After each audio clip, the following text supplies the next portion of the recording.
Sarah Stern, born November 19, 1997, was a young and talented girl whose life unfolded in the cozy coastal town of Nepentune City, New Jersey.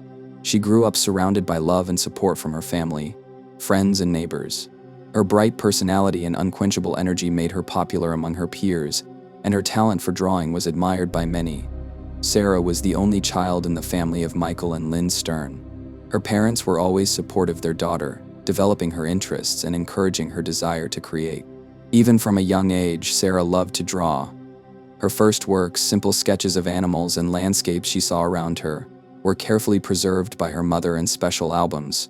Michael, her father, recalled how they would spend weekends as a family at the beach, and Sarah would find inspiration in the ocean and sand dunes. In 2013, however, their lives changed.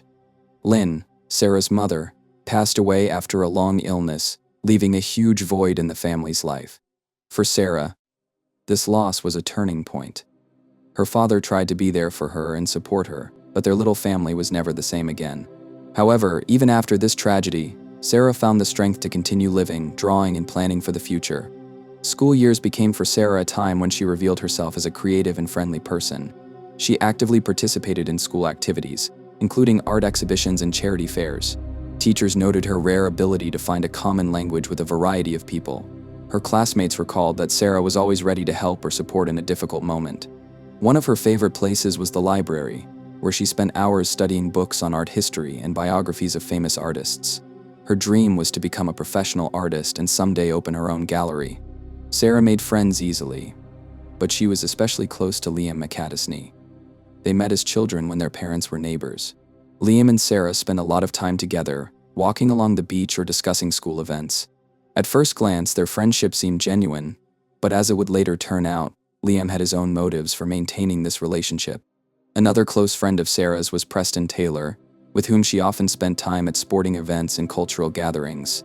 Preston was a trustworthy friend who seemed to genuinely care about Sarah's well-being. Sarah's talent in the visual arts became increasingly visible. Her paintings adorned the walls of school exhibitions, and some of them were even bought by local people. Sarah dreamed of going to a prestigious art school and continuing her education to improve her skills, and one day turn her hobby into a profession. She often talked about her dream of traveling to Europe to see masterpieces of world art. Her friends and family were supportive of this ambition, and it seemed that nothing could get in the way of her plans. Despite losses and hardships, Sarah tried to enjoy life. She loved spending time at the beach, taking pictures of sunsets, and socializing with friends. Her friends recalled how she organized parties and always found a way to lift the spirits of those around her. Working at the cafe was not only a way for her to earn money, but also an opportunity to be among people. Sarah loved listening to customers' stories and was often inspired by them for her drawings. Her positive energy and openness made her a favorite among friends and colleagues alike. After her mother's death, her bond with her father became especially strong. Michael Stern was always supportive of his daughter and proud of her accomplishments. They often discussed her plans and dreams, and he tried to do everything he could to make her feel loved and protected. Michael recalled Sarah sharing her drawings with him and telling him how she wanted to use her inheritance to create something meaningful. Her optimism and determination inspired him despite his personal pain after losing his wife. Deck 3, 2016 started out like any other day for 19-year-old Sarah Stern. The residents of Nepentune City were getting ready for the weekend, enjoying the chilly winter morning. Sarah, as usual, woke up early and started the day with a cup of hot coffee, which she liked to make herself. She had lots of ideas and plans for the future that filled her with energy and enthusiasm. She was going to spend this day as productive as she always had. Sarah's mornings were spent in familiar surroundings. She liked to start the day with a light house cleaning, especially if she knew her father would be back in the evening. Sarah was an organized person who appreciated order. She put on her favorite music and got to work.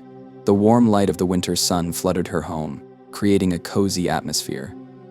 Close to 10 a.m., Sarah went to a local cafe where she often met up with friends. Her loved ones recalled that she was lively and full of energy. Sarah shared her plans, discussed new projects, and told how she was going to design her art exhibition, which was to take place in a few weeks. Friends noted that there was nothing unusual in her behavior. She joked, laughed, and even discussed what gift she wanted to give one of her friends for Christmas. Sarah was a person who was always thinking of others, and this quality made her a favorite in the company. After a morning meeting with her friends, Sarah returned home. Her neighbors saw her take her easel and paints out to the backyard. This was her usual routine. She used the sunny days to work outdoors. She loved to paint landscapes, drawing inspiration from the neighborhoods around her hometown. Her latest work, according to those close to her, was to be part of a new collection she was preparing for an exhibition. Sarah spent hours working on her painting. Her brush strokes were carefully applied to the canvas, and the wind lightly ruffled her blonde hair. It was one of those moments when she felt most harmonious. Toward evening, Sarah decided to go grocery shopping. Her father, Michael Stern, was away and she wanted to make dinner to welcome him home with warmth and care. At around 6:30 p.m., she left the house and headed to the nearest supermarket. Tactic cameras captured her entering the store, looking calm and at ease. Her conversation with the cashier was short but friendly. She always left a good impression, even with strangers. After finishing her shopping, Sarah returned home around 7 p.m. Neighbors saw her car parked outside the house. The house was lit up with a warm glow. Sarah had turned on the lights she had hung for Christmas. She loved the holidays and always tried to create an atmosphere of comfort and joy. For the next 2 hours, Sarah was at home. Her neighbors recalled that the lights in her room were on until well into the evening. She was able to go about her business or just relax, enjoying the peace and quiet. At about 9 p.m., one of Sarah's friends sent her a text message, but there was no response. This was unusual as Sarah always responded quickly. Her friends thought she may have gone to bed or was busy and didn't bother her further. Her father, Michael, was still on a trip, so there was no way for anyone to check on how she was spending the evening. The next morning, her friends began to worry. Sarah was active on social media and always answered her phone. However, as of the morning of December 4th, there was no word from her. Her phone was silent, which was completely uncharacteristic. One of her close friends decided to stop by her house to make sure she was okay. The house seemed quiet, as if no one was inside. A neighbor who lived nearby noted that he didn't see her car in its usual spot, but thought Sarah might have gone out on business. Friends grew increasingly concerned as their attempts to contact her remained unsuccessful. Over the next day, her friends began discussing amongst themselves her sudden disappearance. No one could recall Sarah mentioning any plans that could explain her absence. Her father, returning home in the evening, was surprised that Sarah hadn't met him. Her cell phone was still unavailable. The situation was becoming increasingly alarming. Sarah had never disappeared without warning before. She was a responsible person who always communicated her plans, especially to her loved ones. Her father decided to report her missing to the police. Neighbors told police that they last saw Sarah returning home around 7 p.m. No one noticed anything out of the ordinary. Sarah's home was sealed off and a search began. Friends and family tried to figure out what could have happened, but they had no answers. After Sarah Stern's disappearance was officially reported, the Nepentune City Police Department launched a massive search. On the first day, they sent officers to check out her home and question neighbors and friends. At first glance, the girl's residence looked untouched. No signs of struggle or signs of forced entry were found. Her personal belongings, including her wallet and cell phone, were missing, making it appear as if she had left of her own accord. Police have appealed for help from local residents, urging them to come forward with any information relating to Sarah's disappearance. Her photograph was published in local newspapers and social media was flooded with posts asking for help. Sarah's family and friends organized search parties that scoured the surrounding forests, parks, and beaches. Despite their efforts, the search results were nil.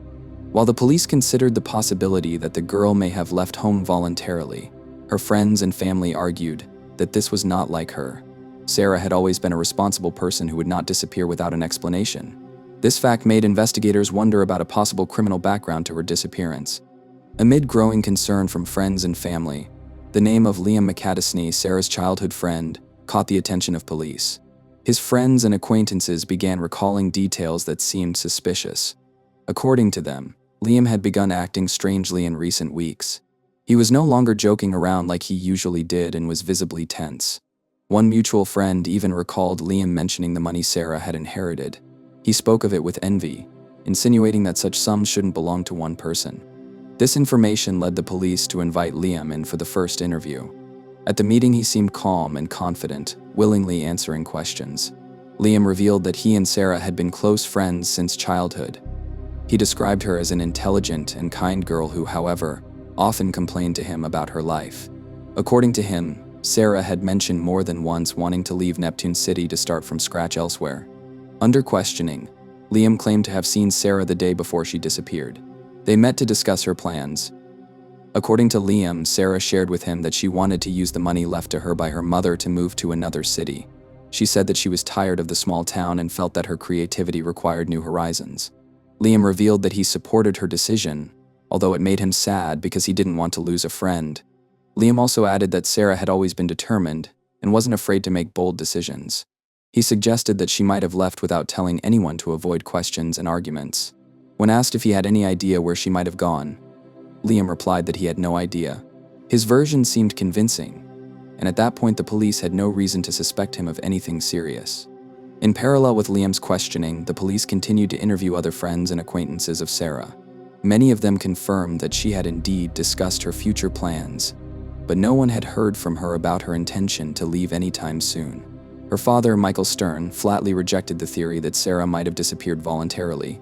He claimed that she had always shared her plans with him, and he would have known for sure if she was up to something like this. A family friend mentioned that on the eve of her disappearance, Sarah seemed unusually agitated. She said she wanted to meet someone, but didn't specify exactly who.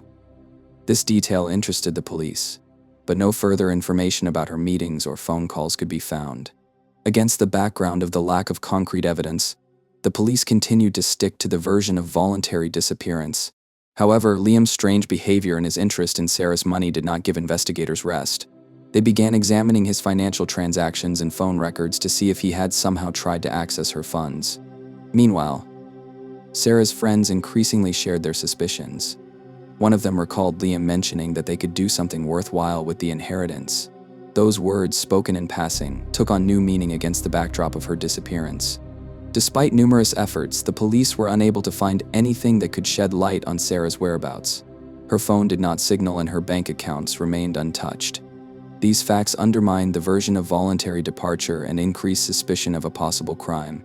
2 days after Sarah Stern's disappearance, the investigation took its first significant step. The girl's car was found abandoned on a bridge over the Shark River in Belmar, New Jersey. This bridge was known among locals for its height and beautiful views, but in this case it became the center of a tragic mystery. Police officers patrolling the area noticed a car that was parked on the bridge with no movement. The doors were locked and the keys were in the ignition. At first glance, it looked like an abandoned vehicle, possibly belonging to someone who had decided to take a walk or go fishing nearby. However, upon checking the license plate, the officers realized that the car belonged to the missing Sarah Stern. This discovery immediately changed the course of the investigation. Police called for backup and began a thorough search of the vehicle and the surrounding area. While inspecting the car, police officers discovered several strange details. First, the interior showed no signs of a struggle or rush. On the front seat were Sarah's personal belongings, including her purse. However, her cell phone was not there, which raised questions. Why did Sarah leave her purse, but take her cell phone? There was nothing suspicious in the trunk of the car. The car looked like it had been left behind intentionally to attract attention. This immediately raised suspicions that the car might have been part of a stage scene. After the car was found, police attention turned to the bridge. This place was often associated with tragic events. People in despair often jumped from it. The police's initial theory was that Sarah may have committed suicide, especially given the stressful situations in her life. Immediately, a team of divers were called in to survey the river. They began surveying the waters below the bridge, hoping to find a body or other evidence that might support this theory. However, the search on the first day yielded no results. Sarah's body was not found, increasing doubts about the suicide theory. The police also examined the vicinity of the bridge. No signs of struggle or blood were found on the pavement. This reinforced suspicions that the car may have been left there deliberately to give the impression that Sarah had committed suicide. The situation was becoming more and more confusing. If Sarah had really decided to leave her life, her belongings would most likely have been left with her. However, the fact that her bag was in the car looked suspicious. In addition, the absence of her phone made one think that someone may have deliberately removed it to prevent the police from tracking her movements. Sarah's friends and family, upon learning of the discovery, categorically rejected the suicide theory. They claimed she was cheerful and full of plans for the future. Her father, Michael Stern, was at pains to say, "My daughter couldn't have done it. Someone made her do it." Although at first glance there were no obvious clues on the bridge, police recorded a few small details that could have been significant. For example, fingerprints were found on one of the bridge railings, which were later sent for examination. A water sample from the river was also taken in case additional evidence was later found. In addition, surveillance cameras located in the area of the bridge became an important part of the investigation. Police requested footage from the past few days to understand how the car ended up on the bridge and who may have been involved in moving it. After finding Sarah Stern's car and carefully analyzing the evidence, the investigation began to move forward. Despite the absence of the girl's body, the police turned their attention to her immediate surroundings, especially Preston Taylor, a friend of Sarah and Liam McAdesney. It was a key twist in the case that shed light on the dark events of that night. Preston Taylor initially seemed to the police to be a man genuinely worried about Sarah's disappearance. He actively participated in the search and expressed condolences to the girl's family and friends, but his behavior began to raise questions. He either seemed overly nervous or, on the contrary, overly calm, which seemed strange for a person in a shocking situation. Witnesses also recalled that Taylor was closely associated with Liam McAdesney, who was already under suspicion due to his remarks and interest in Sarah's money. This prompted investigators to take a closer look at Taylor and his possible role in what happened. Under questioning, Taylor claimed to know nothing about Sarah's whereabouts and had no information about what may have happened to her. He recounted that he was a close friend of the girl and knew of her dreams and plans. However, as he delved into the details, he began to get confused. Investigators noticed that his story contained gaps and contradictions, especially when it came to the events of the night of Sarah's disappearance. Phone records and surveillance footage confirmed that Preston was in the vicinity of Sarah's home and the Shark River Bridge on the night of her disappearance. Police stepped up the pressure, asking direct questions about his links to Liam McAdesney. Under the weight of the facts, Taylor began to get nervous, which gave the investigation a chance to move forward. After lengthy interrogation, Preston Taylor confessed his involvement in the crime. He said that Liam had told him in advance about his plan to kill Sarah for her inheritance. McAdesney hoped to obtain a large sum of money and offered Taylor a share for his help in realizing the plan. Taylor first denied knowing anything, later admitting to moving Stern's body twice after his friend and roommate Liam McAdesney allegedly strangled her. Taylor reported that after the murder committed by Liam, they returned to Sarah's house together. Once inside, they began looking for the money that Sarah had kept. Liam knew exactly where the valuables were since Sarah had told him about it at one point. They found about $10,000 in cash that the girl had kept at home and took it away. This fact was a key detail that pointed to a motive for the crime. After the money was seized, Liam and Preston loaded Sarah's body into the car. Taylor confirmed that they headed to the bridge over the River Shark to dispose of the body. Liam explained in detail how they should proceed to cover their tracks. At the bridge, at a late hour, they dumped Sarah's body in the water. Taylor claimed he hadn't been involved in the murder, but his role in covering up the crime was obvious. His testimony was consistent with surveillance footage and phone calls, which strengthened the investigation's case. Police gathered a wealth of evidence to corroborate Taylor's testimony. Surveillance cameras recorded his vehicle in the area of the bridge that night. Phone records showed numerous conversations with Liam that took place on the day of Sarah's disappearance and afterward. In addition, investigators discovered that Preston had helped Liam leave Sarah's car on the bridge to stage her disappearance as a suicide. This detail confirmed that the crime was meticulously planned. Preston Taylor was once a friend of Sarah Stern, classmates at Neptune High School and junior prom dates. Now he stands in handcuffs after admitting involvement in her murder. Following the confession, Preston Taylor was arrested. He was charged with accessory to murder, concealing a body, and obstruction of justice. His testimony was an important step in the investigation, as it shed light on the events of that fateful night and strengthened the investigation's case against Liam McAdesney. The Sarah Stern murder trial began with tremendous public attention. The crime shocked the people of Neptune City and the entire state of New Jersey with its brutality and inhumanity. The case became not only a trial, but also a symbol of what greed and betrayal can lead to. The main defendants in the case were Liam McAdesney, charged with murder, and Preston Taylor, charged with accessory after the fact and concealing the body. The fact that at least one of the defendants is charged with felony murder, so you can infer what you will from that. Liam McAdesney was charged with first-degree murder, robbery, obstruction of justice, and concealing a body. His accomplice, Preston Taylor, was charged with accessory to a felony, concealing a body, and obstruction of justice. One of the most significant moments in the trial was the testimony of Preston Taylor. He pleaded guilty and agreed to cooperate with the investigation. In his testimony, he detailed how Liam had pre-planned Sarah's murder for the sake of her inheritance. According to Taylor, Liam saw Sarah not as a friend, but as a way to get rich quick. He knew about the money Sarah had inherited after her mother's death and decided to take advantage of it. Taylor described how Liam strangled Sarah. Then they took the money from her house and later disposed of the body by throwing it off a bridge over the River Shark. This testimony was supported by video footage, phone records, and other evidence collected by the police. A key piece of evidence at trial was a video recorded by a police informant, a friend of Liam's, to whom he confessed the details of the murder.